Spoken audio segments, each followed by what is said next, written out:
श्री कृष्णा, राधे राधे रे मित्रों। कृष्ण पक्ष और आषाढ़ मास की जो योगिनी एकादशी की व्रत कथा के अनुसार एक बार अलकापुरी में जो भगवान शिव के अनन्य भक्त राजा कुबेर हैं, वो प्रतिदिन जो है भगवान शिव की आराधना पूजन किया करते थे, जो आज भी करते हैं। और हेम नाम का जो माली है, कहीं ना कहीं उनके लिए फिर मानसरोवर से जो जाकर के हैं भगवान शिव के पूजन के लिए पुष्प प्रतिदिन लाया करता था। लेकिन कहते हैं कि एक दिन हेम जो है वो मानसरोवर पर गया और पुष्प भी लेकर के आया, लेकिन अपनी स्त्री के साथ कामासक्त होने की वजह से वह हास्य विनोद और रमण करने लगा।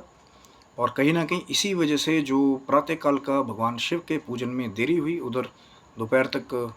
कुबेर भी जो है वो हेम नामक माली का इंतज़ार करने लगे। बाकी अपने गणों को उन्होंने भेजा कि हेम अभी तक क्यों नहीं आया, तो उन्होंने बताया कि महाराज वो अति कामी है, कहीं ना कहीं वो अपनी स्त्री के साथ हास्य विनोद और रमण करना होगा। तो फिर क्रोध में आकर के कुबेर जी ने हेम माली को अपने दरबार में बुलवाया और फिर जाकर के श्राप दिया कि आपके वजह से जो है मेरी शिव पूजन में देरी हुई, इसीलिए आप जाकर के पृथ्वी पर आपको कोढ़ हो जाए और अपनी स्त्री से भी आपका विछोड़ हो जाए। और कहते कि जैसे ही श्राप दिया कुबेर जी ने, तो पृथ्वी पर जाकर के वही हेम नामक माली जो है वो फिर श्वेत कोढ़ को प्राप्त हुआ और उसकी स्त्री भी अदृश्य हो गई। जगह जगह वो जो है ठोकरें खाने लगा, कष्ट उसको होने लगा और कहीं ना कहीं रात को नींद भी नहीं आती थी। और भूखे प्यासे रहकर एक बार भटकते भटकते वो मार्कंडेय ऋषि के आश्रम में पूछा,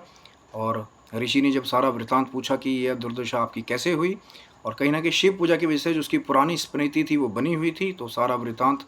मार्कंडेय जी से कह सुनाया हेम नामक माली ने। तो फिर कहीं ना कहीं मार्कंडेय जी ने कहा कि आप जो हैं कृष्ण पक्ष आषाढ़ मास की योगिनी एकादशी का व्रत कीजिए, जिससे आपके सारे पाप जो है नष्ट हो जाएंगे। कहीं ना कहीं आपको